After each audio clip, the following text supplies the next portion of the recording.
Roll call! Bueller. I'm gonna be late for class. Bueller. Am I hallucinating here? Just what in the hell do you think you're doing? Late for class. You are mine now. You belong to me. Did you study for the test? No more complaining. No more Mr. Kimblett to go to the bathroom. Nothing. There is no bathroom. Hello, classmates, and welcome to another episode of Middle Class Film Class. I'm your host for today, Pete. I'm Tyler. And I'm Joseph. In today's review episode, we have a treat on our hands. A new movie to all three of us. A Patreon selection from our old pal Heather. Today we're reviewing Kentucky, the Kentucky Fried Movie. Award-winning motion picture producer Samuel L. Bronkowitz. I have spent a lifetime in the motion picture industry. Now, after 50 years in Hollywood, I have finally produced what I feel is the finest motion picture ever made. I have called it the Kentucky Fried Movie. Oh,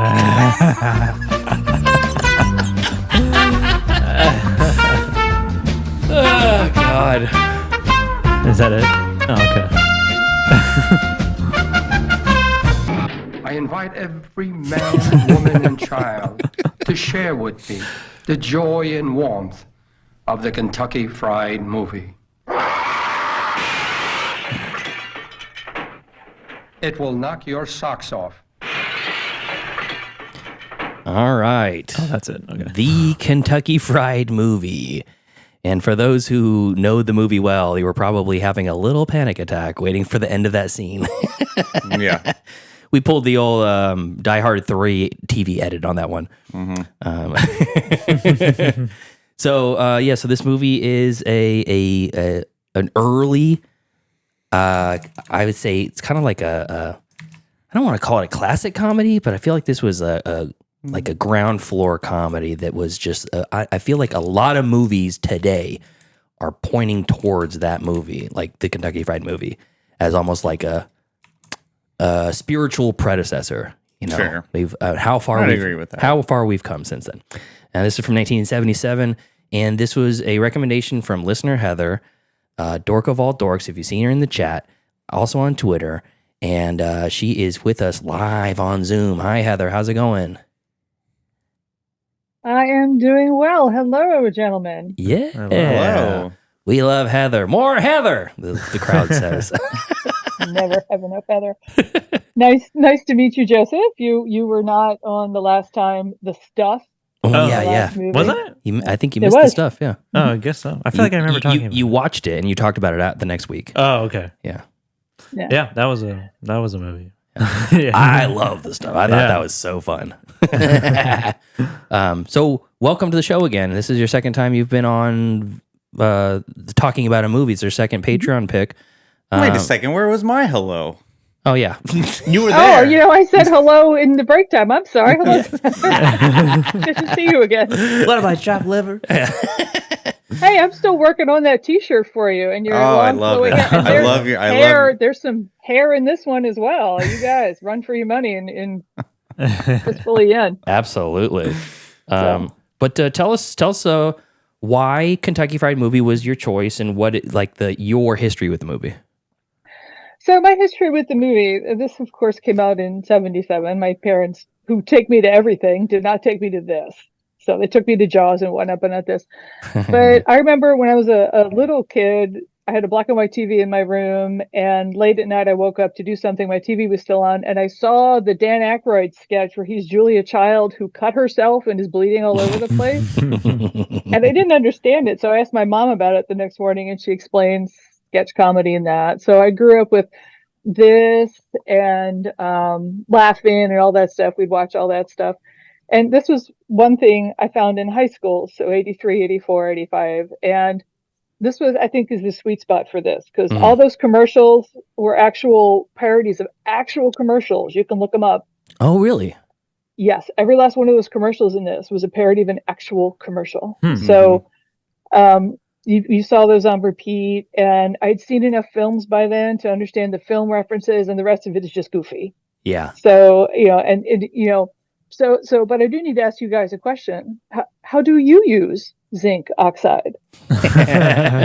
Well, I mean, you use it in everything. Yeah, I guess I use it in everything. Yeah. yeah. Every single My thing. oven. I use it Curtains. in my toenail clippers. I use it in my guitar strings. The motherboard for my Street Fighter 2 arcade cabinet over there that's behind Tyler. My pacemaker. And now it's gone. Yeah, I know. You I know. Joel the uses zinc safety on that oxide. gun. Yeah. Joel uses zinc oxide on his baby's butt. Yeah, that's right. Yeah. Yep.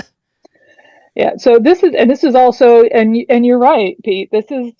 Has a lot of things you've seen later, like the Welcome to the Wonderful World of Sex, the record. Yeah. You see it in and out in one of my favorite scenes in the movie, How to Be a Manly Man. Mm-hmm. Those were things you could buy. Records wow. teaching you how to talk at parties, how to play musical instruments, how to be a happier person. That's a whole subgenre, and people collect them, and they're hilarious. So, Really? acting learn how to act. You in a scene with some C-level star, and it's absolutely true.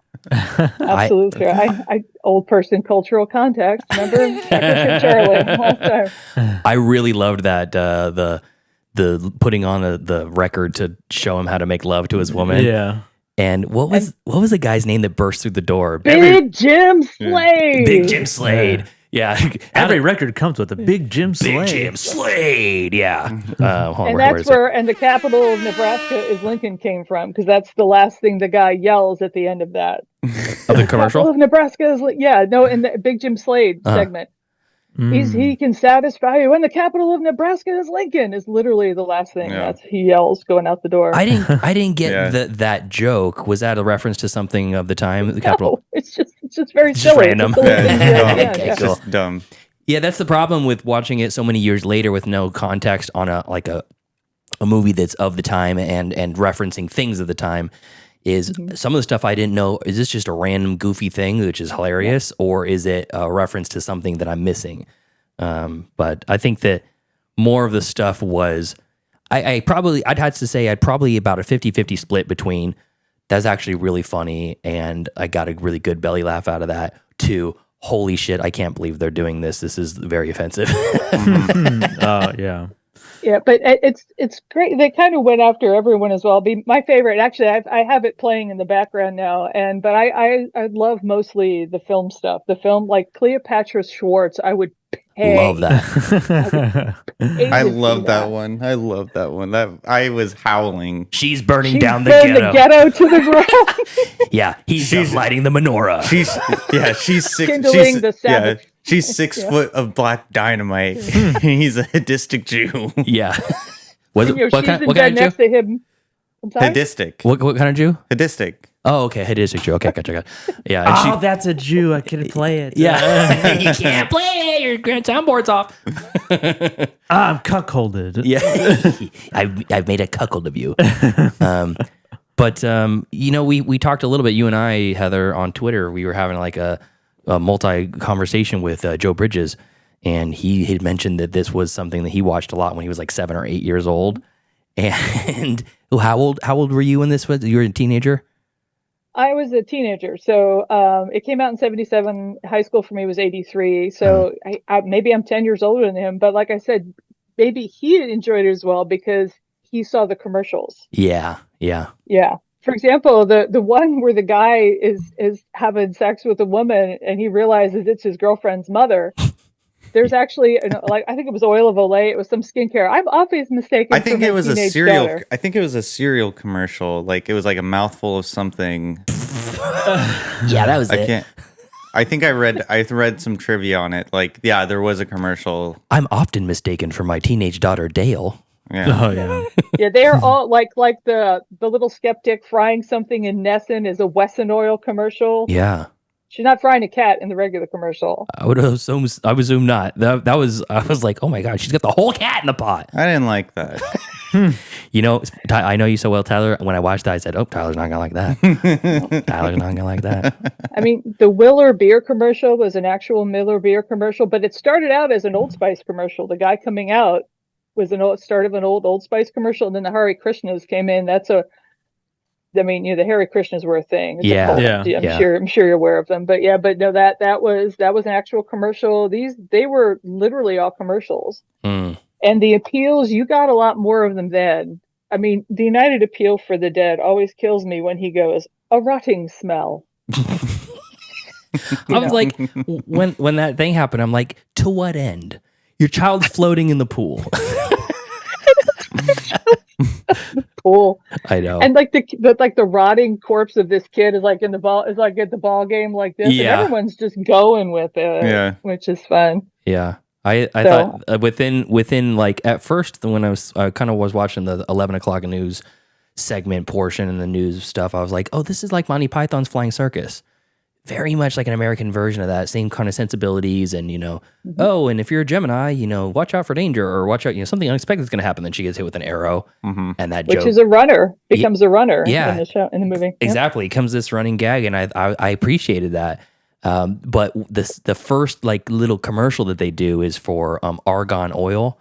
Oh yeah. And they're finding a way to extract oil from teenagers' faces and then from the greasy combs of Italians. They pull out of the trash.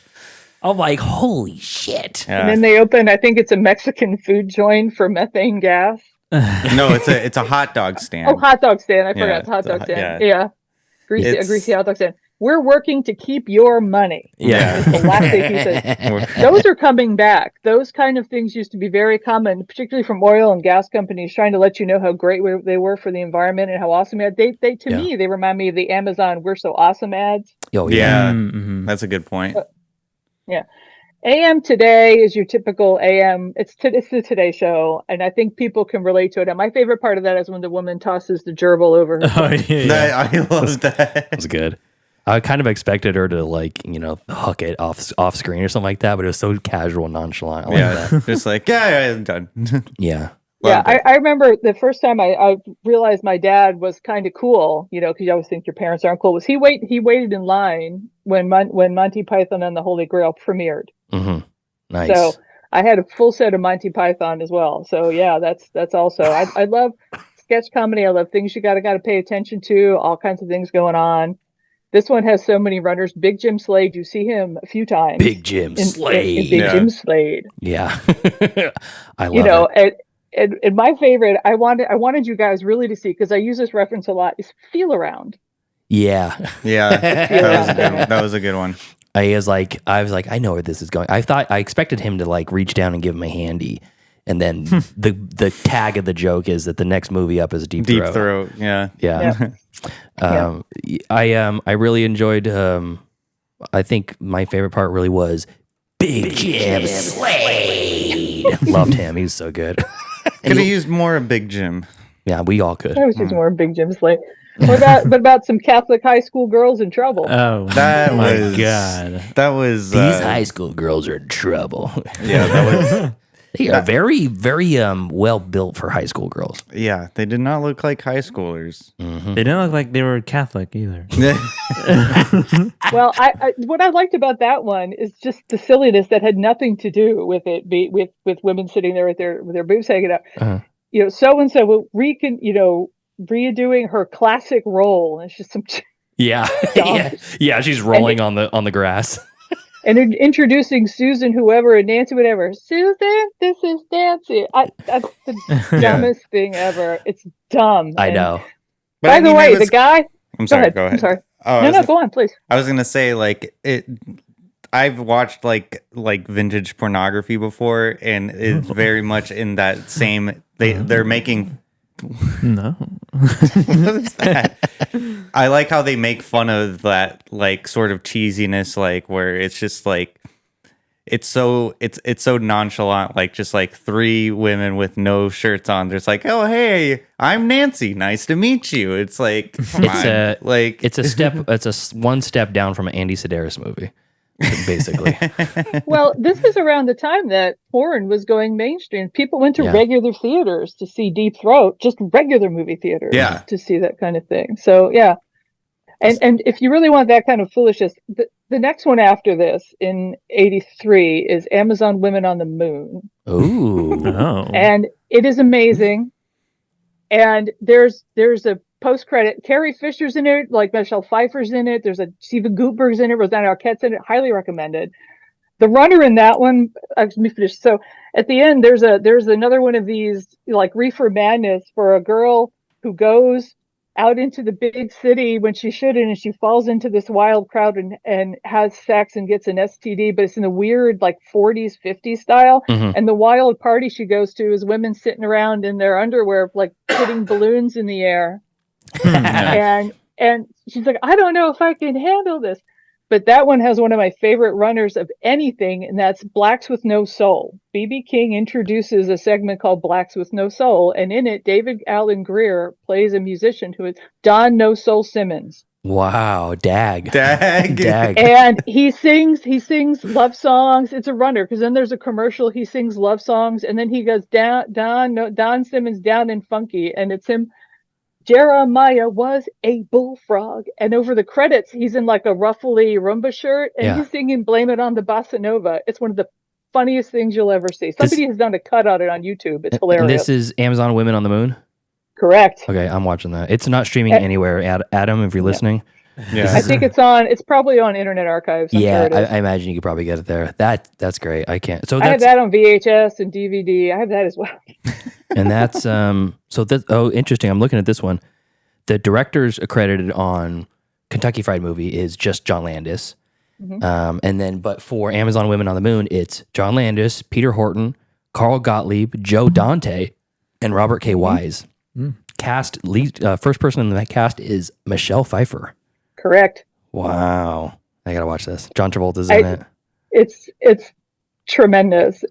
Like they don't all hit, but so the centerpiece of that one. So that one is a late night TV station is having a hard time with their grade B movie, which is Amazon Women on the Moon. Okay, and it's like a 1950s sci-fi film, and somebody's flipping channels is the premise of that one. Arsenio Hall's in it. Oh, he's got eclectic. Hold on a second. Joe Pantoliano. Yes. Oh my God. Do you want me to tell you what that one is? Yeah, please. He plays a guy who runs, like, remember Mr. Steve's or whatever hair club for men? Yeah. You're not gonna believe me, but his whole segment is people having shag carpeting stapled onto their head. I don't believe it. You can swim in it. You can even, you can wash it. You can even swim in it. That's hella amazing. Funny. That's hella funny. Yeah, I got to watch this. The cast actually looks like pretty dynamite in this, and I don't really recognize anybody besides George Lazenby.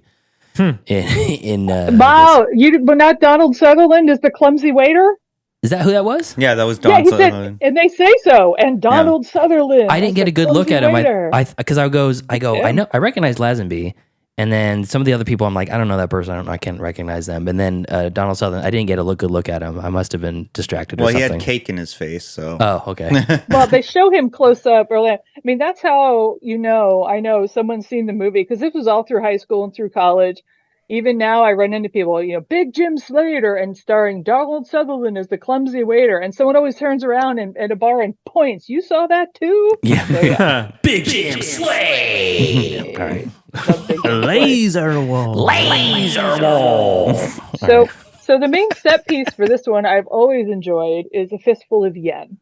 Wow. So I'm curious what you guys thought of it. That was the martial arts. Yeah, that was the long. Correct. Basically, their main feature. Story. Yeah, the feature presentation or whatever. Yeah. That was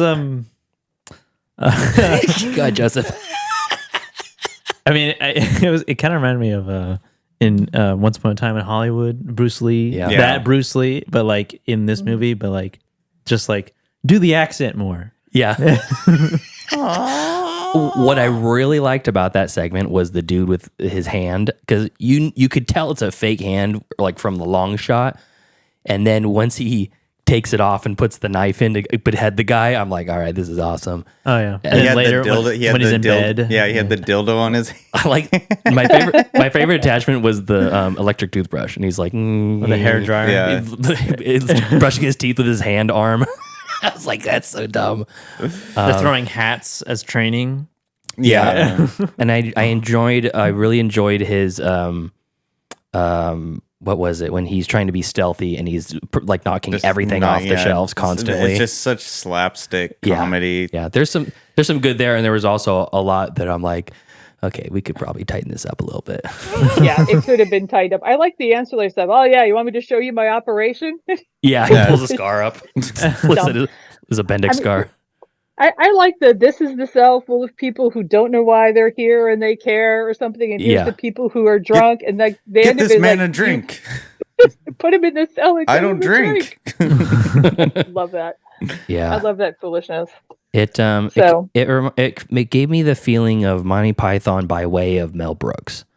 That's a good way to put it. Yeah, but I mean, Mel Brooks had his own unique style and unique Yeah. flavor later. But I mean, it was I don't know if it was like the same producers or same filmmakers as like Naked Gun and. I mean, I think that was just like the prevalence of those movies, comedic writing at the time. This is all them. This Oh, is it is. Zucker, Abrams, Zucker. Yeah, this is their start. They started in I was in Madison, Wisconsin. They started something called the Kentucky Fried Theater, which was a sketch comedy troupe. It was very successful. like Monty Python. So this movie took forever to make, almost no money, shopped around forever. It was look up the background of this movie, and it came out. So this is like the early sketch comedy in film business. So you're correct in that. But this is them. This is Zucker, Abrams, Zucker, and actually, they show up in the movie several times. But at the end of the movie, the crew watching the couple do their thing. The three texts that come in are the three of them. Oh, okay. Got it. Yeah, and I mean, what an ending. I was like, oh, that's the end. Yeah. It's I kept thinking another sketch. Okay, they're gonna get to the movie soon enough. I'm like, no, it keeps going because they kept teasing that there was gonna be a movie. Yeah, and then it was A Fistful of Yen. Great name, by the way. Fistful of Yen. It's like a fistful of dollars. Yeah. Well, and the guy who's the alarm shows up. Does that show up in one of the Austin Powers movies? The guy yelling into kind of, yeah. They do a version of that. He's when that was so funny. The building is collapsing and you hear 10, 9, 8. It cuts to a guy and he's saying it over the intercom, and then when he hits the button, it says abort, successful, and his like safety glass goggles are askew. But the fact that he's just doing the actual alarm is really funny. That cracked me up. Yeah, it shows up more than once. I laughed so hard at that. That was like there's this huge brawl going, and he's just sitting in the corner. The megaphone. With the two things that I think that I also were like besides Big Jim Slade was number one, the recurring Samuel L. Bronkowitz. Oh yeah, every do you know who that's? Do you know who it's three guys combined for that? So I made sure I had to look that up because I didn't remember. It's Sam Bronstein who did King of Kings and El Cid. Okay. It's Joseph Mankiewicz. Yeah. No Way Out, All About Eve, and then it's Samuel Arkoff who did Blackula and The Thing with Two Heads. So it's a combination of those three names. That's so funny. Yeah. It sounds like the perfect like producer director of that time for making these sleazy movies. But every time a new movie came on, he's like, from acclaimed director Samuel L. Bronkowitz. I'm like, fucking A, another Bronkowitz joint. After like the second or third time like that name showed up like in one of the sketches, it just killed me. Yeah, there he is. That was a really high note for me. And then another one was that the movie threw me a curveball because they were doing the racist joke where the three guys' names was like, well hung, big dick or whatever. And then humongous genitals. And then the third enormous genitals. The third one was enormous genitals. I'm like, okay, that's kind of funny. I mean, you set it up with the racism and then you pay it off with something else. Literal. Yeah, very literal. Yeah. You're like, okay, where are they going to go? I know it gave me a little curveball there. Yeah, it did. I mean, it's funny because when I was watching this movie, I was thinking to myself, this is what I would watch when I was like, I mean, I don't do the weed anymore, but back in my teenage days, in my infancy of discovering weed, this was and movies too. This would definitely be a movie that I would watch, like just like on a couch with friends with snacks, and like we would just laugh and it's like, oh, haha, that's funny. Like even though like there's some. All right, fine. All right, you know what? Fine. You know Why what? so sarcastic? Oh, haha, that's funny. It wasn't That's sarcastic. how they laughed back then. This was the Yeah, we 90s. were like, This is the 90s, baby. Oh, like Beavis and Butthead. Yeah. Oh. yeah. Well, this was more like the mid 2000s. Shut up, Beavis. Yeah. The sun sucks. Yeah. Yeah. You know, I'm fine. You know, I won't regale the tale then. Aw. But I mean, anyway, I've no, al- this I've is actually- definitely like it's a movie that I wouldn't mind if I had like a teenage child. If they watched it, I wouldn't mind if they watched it. Yeah, I know there's nudity in it, and there's Just some, a there's, lot. Just there's a some- little. and there's some overt racism and sex. But I mean, it's all lighthearted though. It doesn't. It's for laughs. It's It's just it felt like a very lighthearted, like sort of like a movie like you wouldn't want your parents to know that you're watching it. But you would be a cool parent. But Yeah. the parents know that you're watching it. Like they'd like peek over the corner and there's like, oh, that's there's the li- Kentucky There's Fried Chicken Tyler. movie. There's Tyler Jr. He's Yeah. growing up. He's learning. growing up. He's gonna be listening to Joe Rogan before we know it. Oh God. He's a man now. I think. So in the court, sorry, go on. Oh Carlos, no, sorry. I didn't mean to Go ahead, interrupt Heather. you. No, you're good. It's fine. I was just thinking like this is kind of like a movie. It's kind of like it reminded me of watching like Porky's for the first time. Yeah, I feel that. It's just one of those like I shouldn't say coming of age. It's a coming of age film in your own life. Like you should watch this when you're It's young. part of your coming of age story. Yeah. I think this is aged better than Porky's, to be honest with you. I agree with that. Yes, it Just definitely to point is. that out. Yeah, no, I completely agree. I think I was just saying like it's in the same vein of Yeah. that like kind of style of movie. So since we're a coastal elite, We are? amalgamation of, in California. What'll probably happen if you try to show this to your kids and you'd be like, I'm gonna be the cool dad. They turn on you immediately. They'd be like, Dad, why'd you show me that xenophobic, sexist, Racist. disgusting, racist movie? And then you'd But be, this is what I grew up with. this is where I came from, children. 30 years before I was born, 20 years before I was born. Just leave a videotape out in the open and they're just like, hey dad, what's this? I don't know, maybe check it out. Does the name Samuel L. Bronkowitz mean anything to you, child? Yeah, no, that was a very a lot to digest in this watch, Heather. So I appreciate the recommend. Yeah. So the courtroom segment actually has one of my very favorite gags. But first of all, Steven Stucker is in it, and if you're familiar, he's the courtroom reporter. He's also the guy he's in other Zaz movies. He's the air traffic control guy who steals everything. In he's the In crazy Airplane. guy in the background in Airplane. Yeah.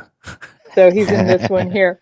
But my favorite joke in the courtroom scene is when they ask him what his name is, and he does this. Oh, the happy birthday. Sheldon. He goes, "Why'd you do that? Happy birthday." Yeah, that's good. Sheldon. I actually really enjoyed This is a dumb bit.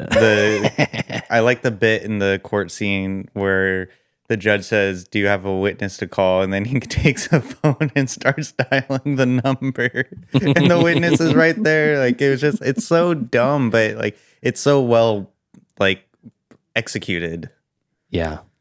The dumbness is well executed. Yeah. They know how to dumb it down. And that is Wally from Leave It to Beaver, but the guy playing the beaver, I think, is one of the Zuckers. Oh, okay. Interesting. I was like, why are they there?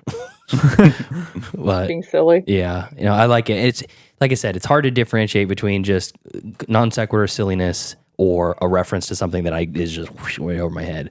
Yeah. Well, I mean, the way that they did like the commercial segments in the movie was, I used to like. I mean, there was a long time a few years ago where I was watching like vintage commercials. Oh, I remember that. Or your last obsession. Yeah, that was my last. No, that's right. That was Yeah, one of your obsessions. Yeah.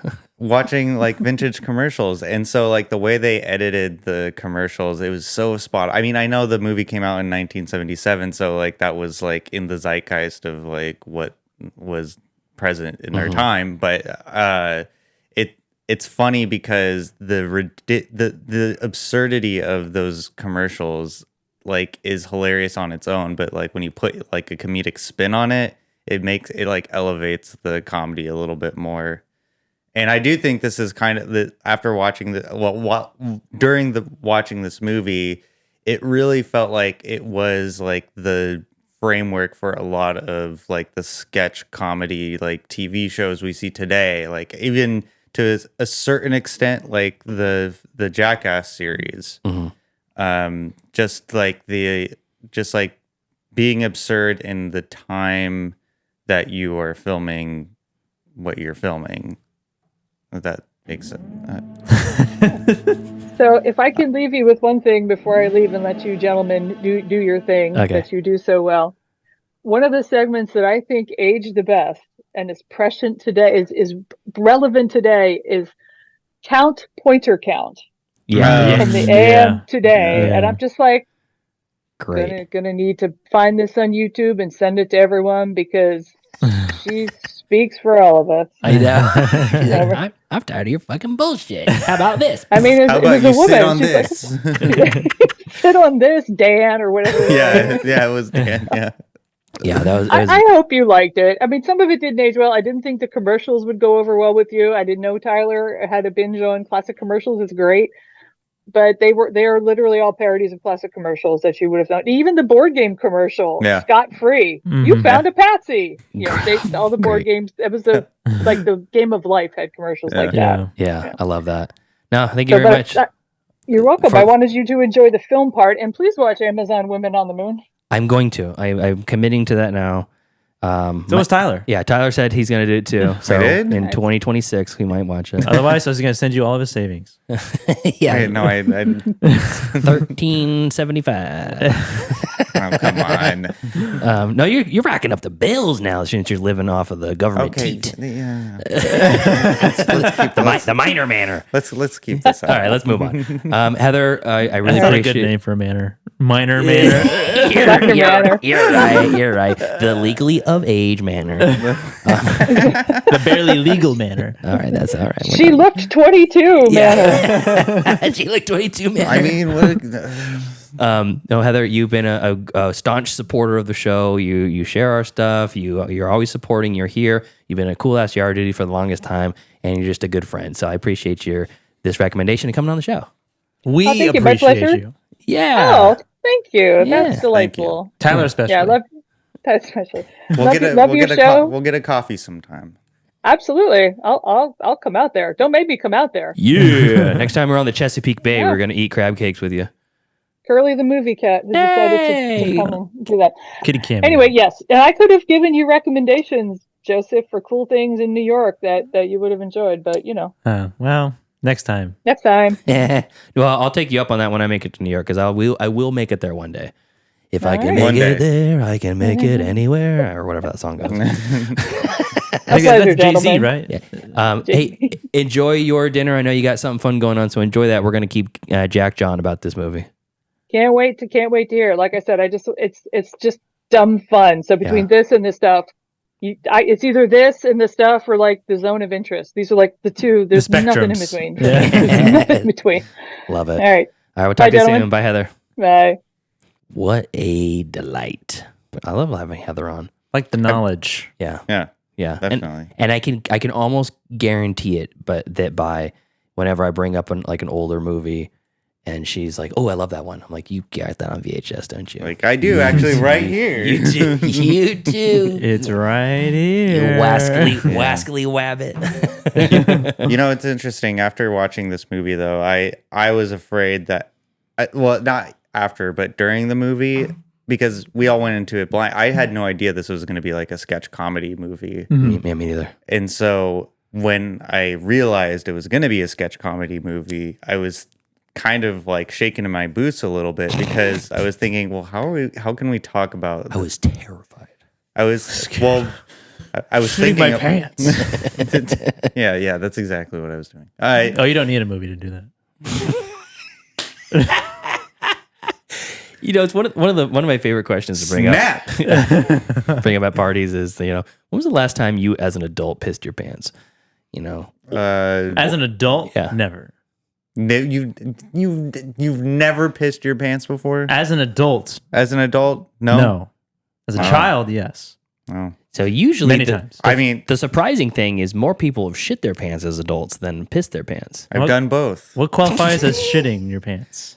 When you actually shit your But pants. when does it become like It's not just a shirt. I got a little poo in my pants versus like I feel That's still shitting your If pants. you got a little poo in your pants, you shit your pants. Oh, okay. Yeah. So the bare minimum is like there's poop in your underwear. No, if it's a skid No, mark or if a you're- dusting of, if it's like a shirt, that's different. Okay, so I mean, perfect example. Like I had to go really bad one time, and I was walking home.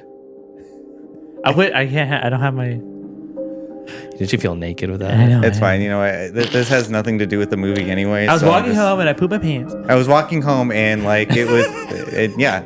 Somebody shit my pants. This is the thing I hate about modern like security alarm technology is because I have to enter in a code to get into my own house. And I was like entering the code. I was like, nope. My parents. Nope, had I that, just too. gave up. I couldn't. I gave up 2 digits in. Oh god, Just like the whale. it's a 26-digit code. Well, the follow-up question usually if someone says, I've never peed my pants as an adult, I said, why not? You can do it. Give it a try. Why not? I feel it a like it's try. hard to do on purpose. Yes, I know. No, you can't do it on purpose. So sometimes Well, I mean, why would you shit your? Well, hold on a second. No, I'm talking we're about getting I'm started. talking about peeing pants, okay? And listen here. We live a charmed life, right? Semi-charmed life.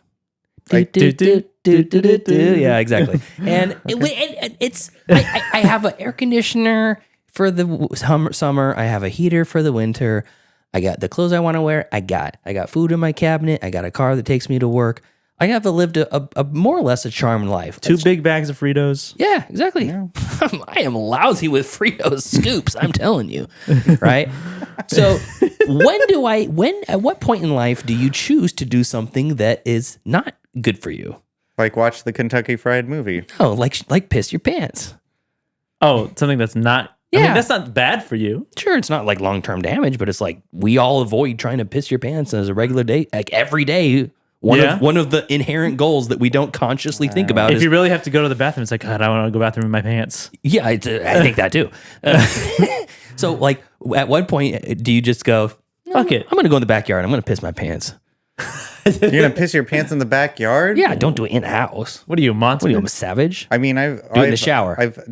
No, Don't do it in the shower because then the stakes are low. You got to do it outside and then like shame walk through the house. I always pee in the backyard or but not in your pants. public. No, not in public. Okay, I'm gonna give you baby steps to getting to the point where you voluntarily pee in your pants. I've already done it before. Voluntarily? Yes. Peeing your pants. Yes. That means on purpose.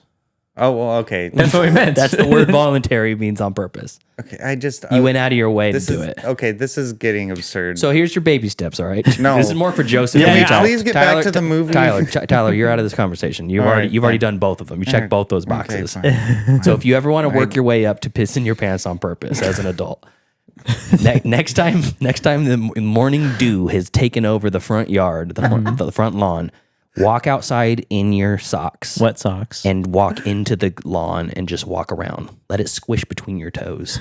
Let the moisture enter your socks and just live in it for a while.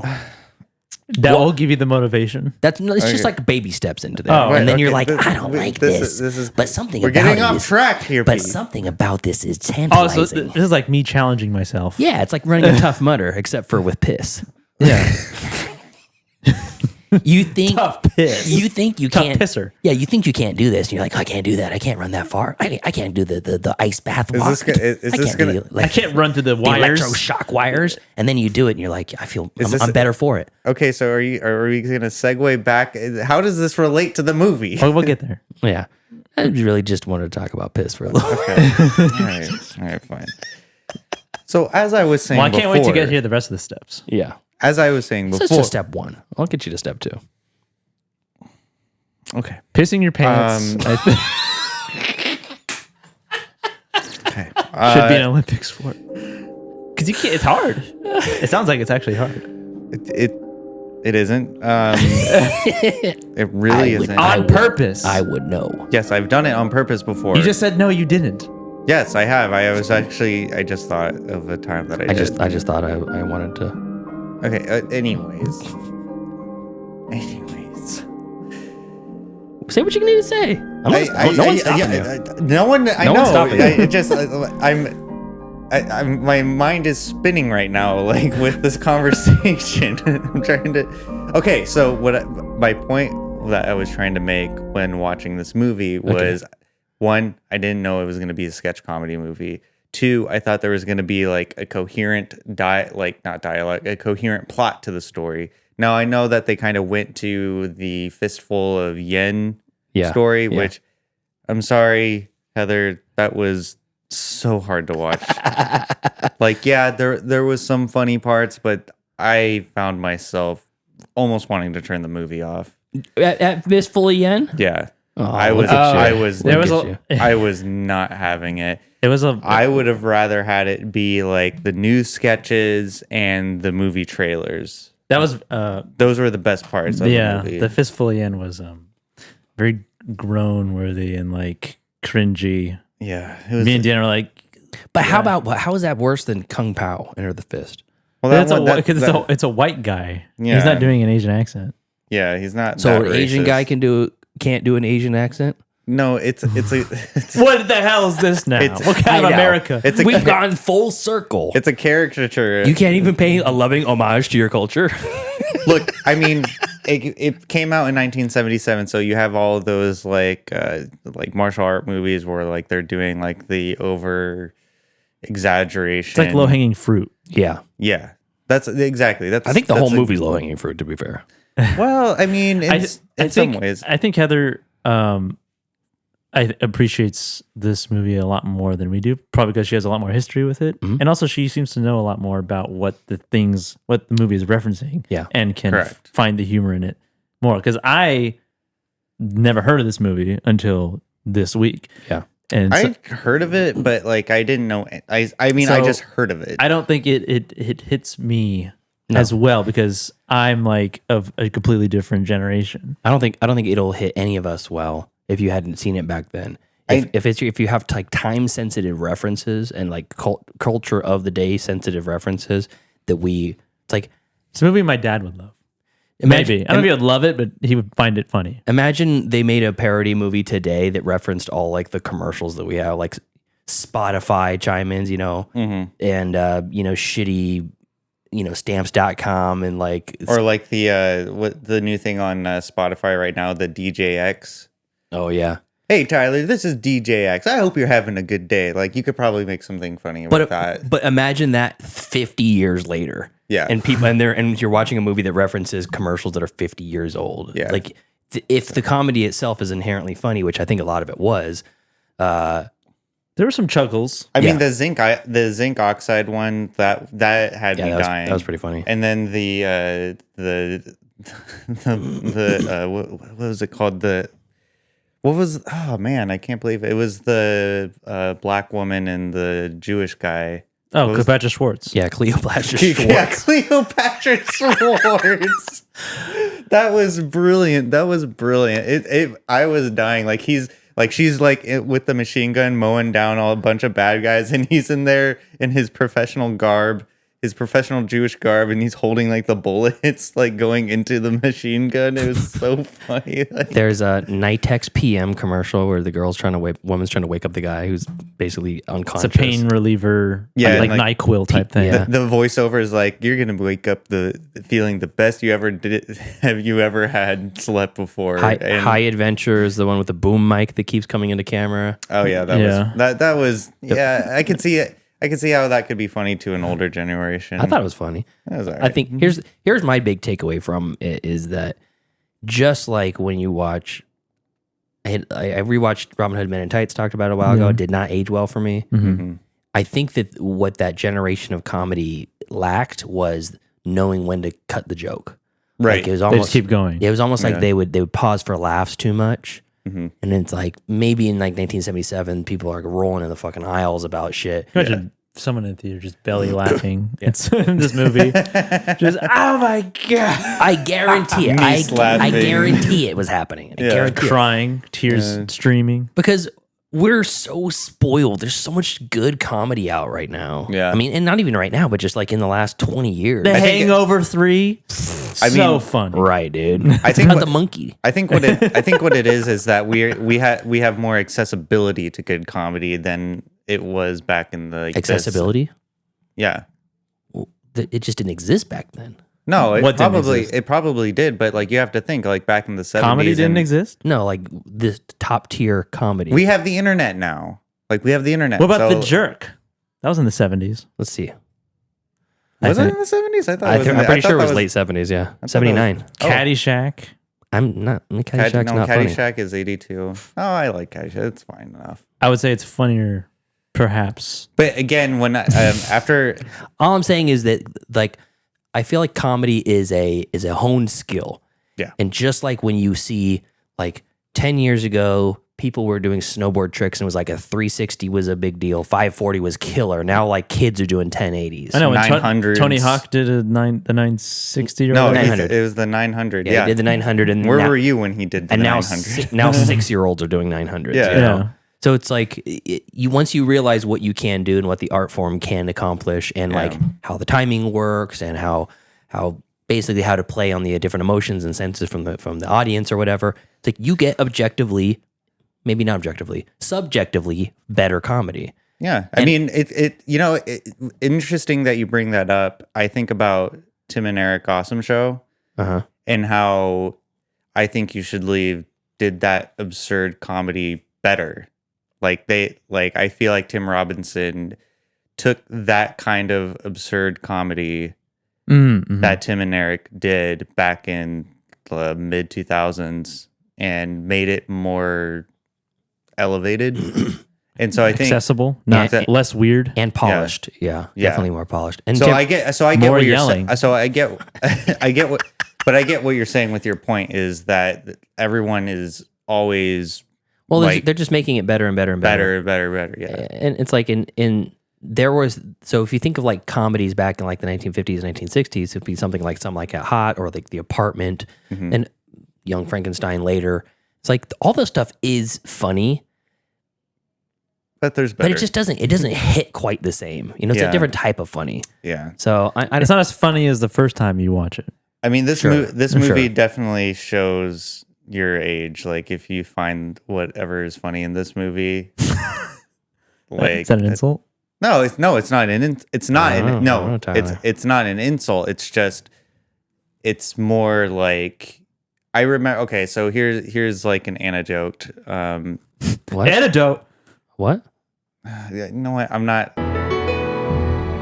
If you like this movie and you think it's funny, you're old. Is what you're saying. Okay, so well, choose your words very carefully, Tyler. That's not entirely what I'm saying. I'm saying that it's part of what I'm saying. Careful. Thank you, Chatbot. Okay, so he's gonna be Chatbot's our new Tyler Wrangler. And here's an anecdote. So me and my old friend group, we would get high at his house, and his parents would show us old movies that they thought were funny back when they were growing up, like in like the 70s and 80s. And that's like kind of like how we like grew up, like watching like these like really crappy movies like while we were stoned. And we would like look at each other and we would give each other looks like, what? This isn't funny at all. But the parents would be sitting like kind of behind us or like watching from the hallway, and they'd be howling like, "Oh, don't you find this funny?" And we'd be sitting there, no. And you're like, that's racist. Exactly. That guy just said the N-word. And then by the Hell way, yeah. I did not. That one, oh my God. They were like James Franco looking at Tobey Maguire in that one meme. I gasped when I heard that. I was like, did you not see where it was going though? I did know where it was going. I prepared my body. I did know where it was going. I didn't think it was going to go that far. And now a lot of people at a certain age would find that funny. I mean, for the joke is that this is a dangerous thing to do and you shouldn't be doing this. Yeah, right? So they did the same thing on SNL. There's a segment with Chevy Chase and Garrett Morris. And he's I think it's Garrett. No, it's not Garrett Morris. It's the guy he did all the stuff with Gene Wilder. Richard Pryor. Richard Pryor. Yeah, it was Chevy Chase and Richard Pryor. And they're in an interview, and he's like, okay, for this interview, you're going to do a word analysis. And he goes, I say this, and you say what you think it is. And it gets progressively more and more racist. And he's like, spear chucker at some point. And he's like, and the guy goes, honky. And they're just like having this tete-a-tete back and forth between each other. And then at some point, Chevy Chase just says the N-word. And he says, dead honky. And then Chevy Chase goes, oh, maybe I will give you the job. And he's like, that's kind of the joke, is that this shithead person who's being an asshole to him regrets it once he says it. You know what I mean? But I mean, I'm not saying it's good or anything or whatever, but it's like, it's not like they're casually using, watch 48 Hours. Watch the Nick Nolte, Eddie Murphy movie, 48 Hours. Okay. He's calls them so many racial slurs throughout that whole movie. And he's played for the asshole the entire time. And even knowing that he's the asshole, it seems way worse than just yelling the N-word in front of a group of black I mean, but it's like what Joseph said. It's like low-hanging fruit. It's like the lowest. It's like, I mean, obviously, like, there's a joke to be made there, but is it? Should it be made? Should it be made? Like, is it worth it? In the set in 1977? In 1977? Probably. Hell yeah. And the good thing about it too is this type of movie is that if you're not digging it, you just wait a couple minutes and it'll be on to the next one. There was a lot of nudity and sex in this movie. Yeah. I did not expect that much. Yeah, it's a lot. Why? Yeah, I didn't expect that much sex in this movie. Why would I not expect? Why would I expect it? Because it's a movie from 1977. So there was a lot of nudity back then. And Fiddler on the Roof didn't have a lot of nudity in it. Well, I think they should have. But there was a lot. I wanted to see Tevia's wang. I think they were lacking. There was a lot of tits. Yeah, a lot of tits. Yeah, a lot of tits, a lot of thrusting, and even ends with a sex scene. Yeah. Which is like, it was just so strange. So I'll just go through all of these real quick, and then we can kind of wrap up. We give our grades. So it starts with the 11 o'clock news. We get the Argon oil commercial where they're harvesting oil from Italians and kids' acne in American fast food. AM Today, that's the one with the astrologer, and then showing him the hamster, and then the gorilla breaks out and attacks everybody. That was funny. His new car, a man enters a car, multiple alarms sound. He goes through the succession of actions, trying to figure out, turn the alarm off, and it's actually flying his jeans open. That's kind of goofy. Catholic high school girls in trouble. We know that one. The feel around vision and that was the funniest to me. You like that one? The feel around. I really it was like, this is like 40X. Yeah. It was funny too, because you're like, if you're actually just listening to the scene that's in the movie, you're like, what are they even doing? Yeah. He's like, here, is that a cigarette? It's like, yes, it is. Yeah. Here, try my new perfume. Sprays it right in the guy's face. Be careful with that cigarette, and it just burns him with a torch. Yeah, I think that's a good one that could be redone, repurposed. Night Text PM, High Adventure. That's the one, the boom mic on the interview show. Yeah. The Headache Clinic. Where they kept breaking the bottle over that poor woman's head. Yeah, they're showing their tests basically to figure out if it worked or not. Yeah. Household odors. That was actually, I like that one a lot. It's like, you have people coming over and you're embarrassed about your household odors. Oh, the fish. Yeah. She goes, do you cook fish in here earlier today or something like that? Oh, is he smoking cigars again? And he's like, wow, it stinks like rotting shit in here. And there's no payoff. It's just, are you concerned? There's no product that follows it. The Wonderful World of Sex with Big Jim Slade. That one was pretty fun. I like that one. It was good. It was pretty funny. I also like that they say it in Spanish too at some point. I can't remember what it was. Instructions in Spanish. Yeah, and she repeats back. Yeah. And instead of like him, he's like, the man can either say, I want to hold you. I want you. I want you. I need you. Yeah.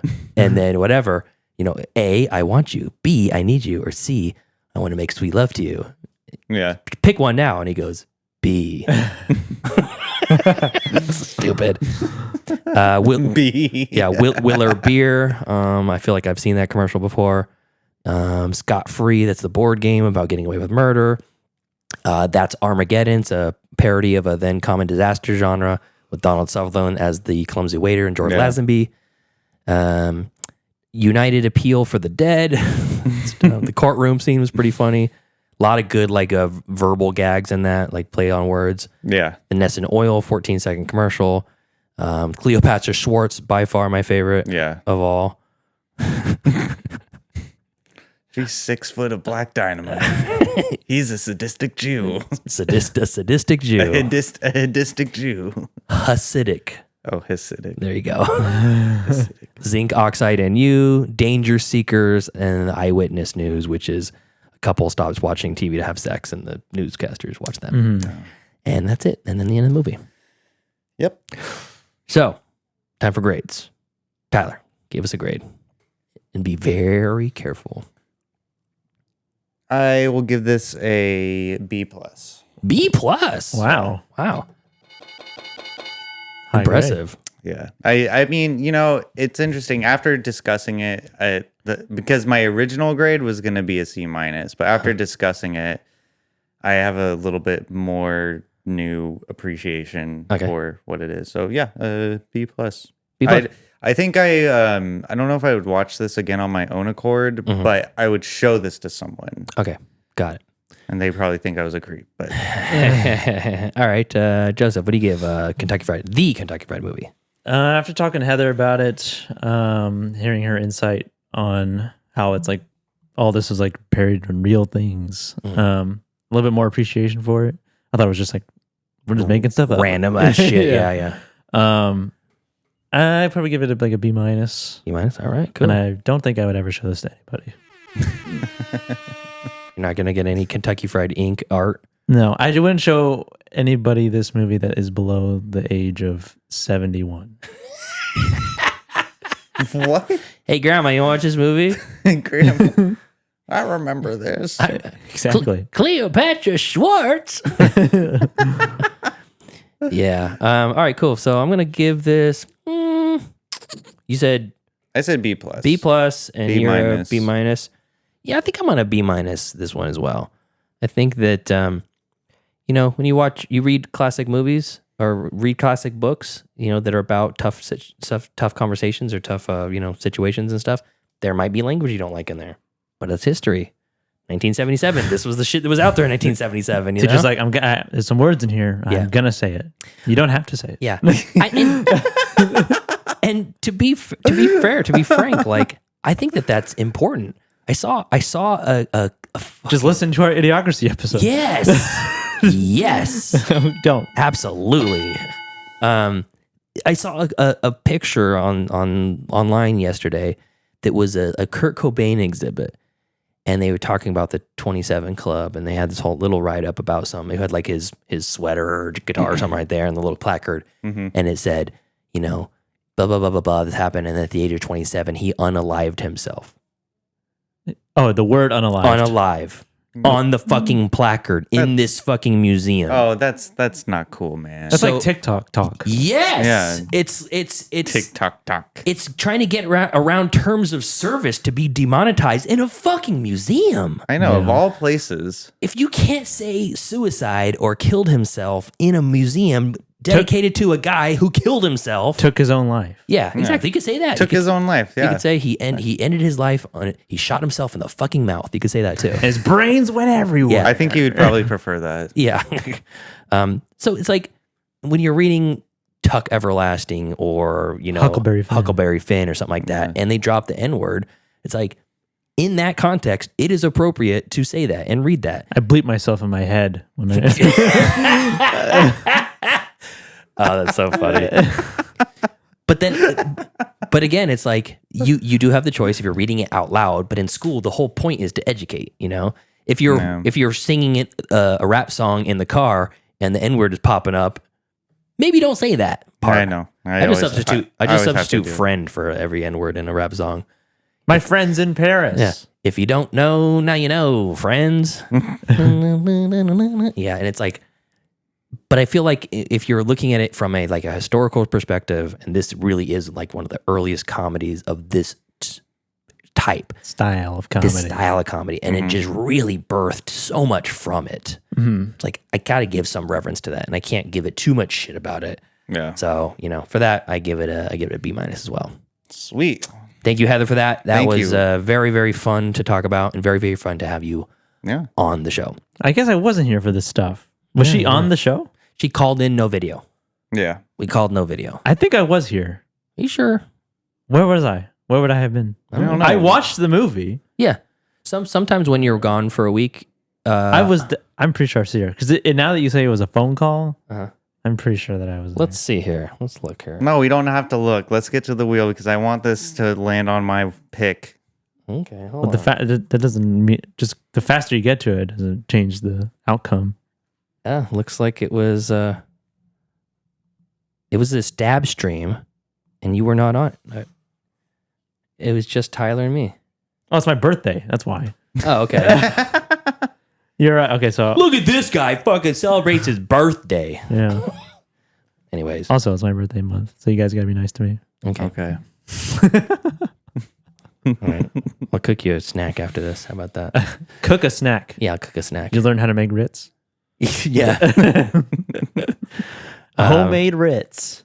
All right. Well, that's Kentucky Fried Movie off the wheel. Now it's time for the Wheel of Destiny. 1 wheel, 8 slots, 3 hosts. This is the Wheel of Destiny.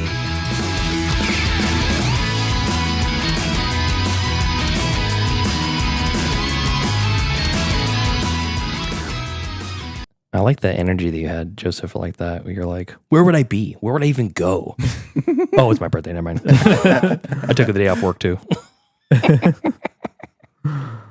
All right, let's take a look. This is going to be a new Patreon selection. Oh boy. Let's see. We gotta find the list here. Yeah, we had some changeover. So listener Steven went off the Patreon list for a while. He left us. Javier's still there. Javier's since the beginning. Yeah. Number 1, cool ass yard duty from the get go. And then Ryan as well, our buddy Ryan. Yep. He fell off. He had some financial things he had to attend to that are requiring him to use his money more wisely than give them to us, which is 100% understandable. I don't. Yeah, I don't understand it either, but you know what? Good for him. But then we picked up Angry Otter. Yeah. Came in, and then Steven came back. So we're back to 5. Welcome back, Steven. Yes, Steven. All right. So we have who do we have left? Do I have anybody? No one has a movie. No one has a movie right now. Well, what did Wait, Heather? No, I'm sorry. Dallas has a movie. Gonna have 2 movies on there. Oh, it's Grizzly Man. That's why. Well, for now, if it lands on this other one, because I sent a message out to Ryan. I told him, even though he's leaving the Patreon, he's been on for a long time. It was his time for a movie. He's up next, and I think after that is Chris, listener Chris. So I sent him both messages, and they were like, "I'll think about it. I'll get back to you." And then they didn't yet. So if it lands on Heather's or Dallas's, we're watching Grizzly Man. Oh, okay. How about that? It's a Patreon pick. Grizzly Man? Grizzly Man. The documentary? That's what's on the wheel. I was just making sure. Wait a second. I was just making sure. Another Grizzly Man? Hold on. Grizzly Man? The documentary? No, it's Grizzly Man 2. Oh, shit. Oh, he survives at the first one? I assure you he does not. He's reincarnated into a grizzly man? No, into a polar man. Yeah, he took Polar man. and that'll be Panda Man. All right, so let's recap what we have on the wheel. We have empty slot for Patreon that will be listener Dallas, and his slot Grizzly Man. The Core from Pete. Teenage Mutant Ninja Turtles, the classic from Pete. Suburbia from Tyler. American History X from Tyler. Do the Right Thing from Joseph. And Notting Hill from Joseph. All right. How much are we putting money on American History X? Like if it lands on it? Yeah. I'm not putting any money down. I don't have You're like, that's never going to happen. He's got no faith. That's never going to happen. All right. Here we go. This is going to be what we watch next week.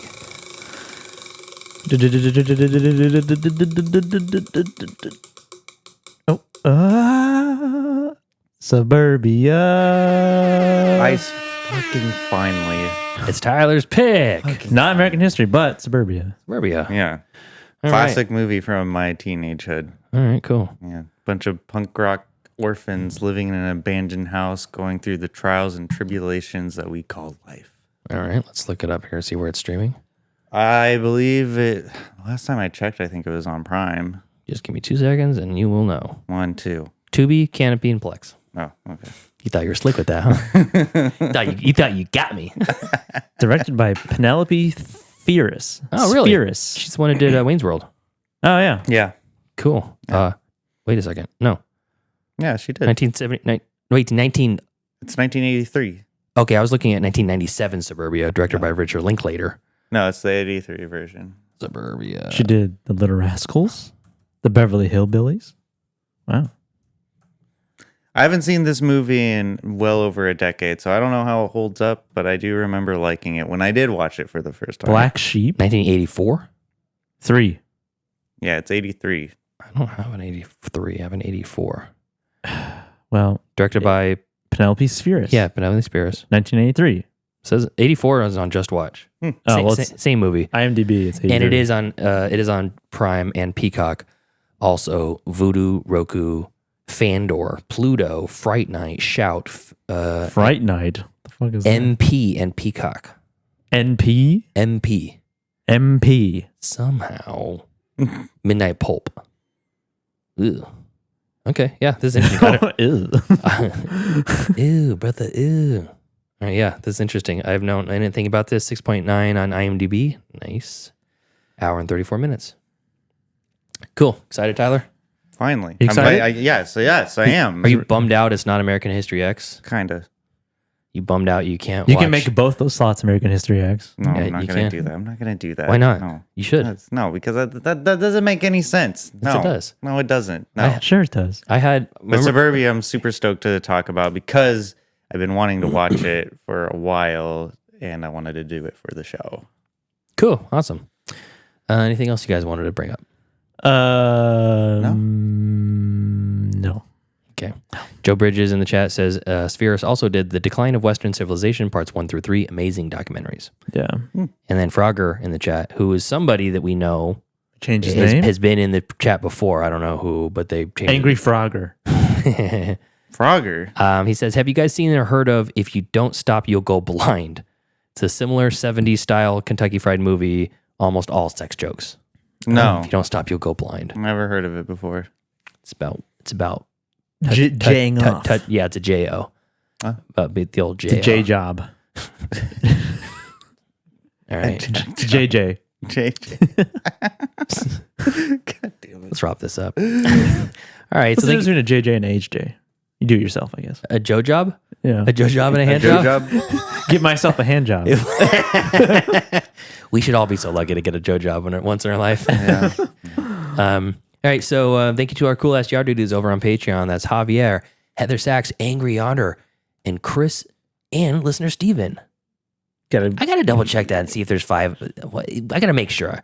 I used to be able to do that off the top of my head. There's so many now you gotta work changes on the flow. It Yeah, changed that's right. now. So Angry Otter kind of. Yeah. The Angry Otter. Yeah. So thank you to everybody on the Patreon. If you want to support us there, you can go to patreon.com/middleclassfilmclass or just go to the YouTube page and watch us there every week.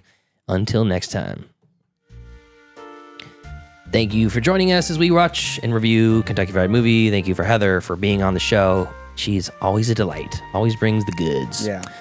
The old wisdom and the old nerd lore from the highest order. Follow us next week as we watch Suburbia. Follow us on Facebook, facebook.com/MCFC podcast, and send us an email, mcfcpodcast@gmail.com.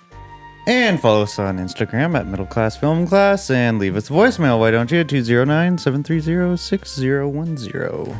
Follow us on Twitter at Podcast MCFC and on TikTok at Middle Class Film Class. All right, we'll see you next time. See you next time. See ya.